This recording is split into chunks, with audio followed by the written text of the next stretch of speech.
హిందువునని గర్వించు, హిందువుగా జీవించు అని ఎప్పుడో నినాదాలు చూసేవాళ్ళం గోడ మీద మా చిన్నప్పుడు.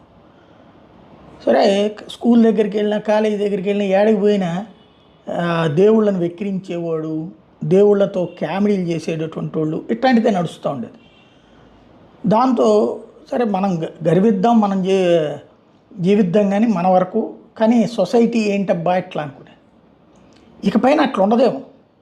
ఎందుకంటే వాళ్ళ కేసరపల్లిలో జరిగినటువంటి సభ తర్వాతన వచ్చినటువంటి కాన్సెప్ట్, చర్చ అంటే ఎప్పుడైనా అవహేళన ఎప్పుడు చేస్తారు, వెటకారం ఎప్పుడు చేస్తారు?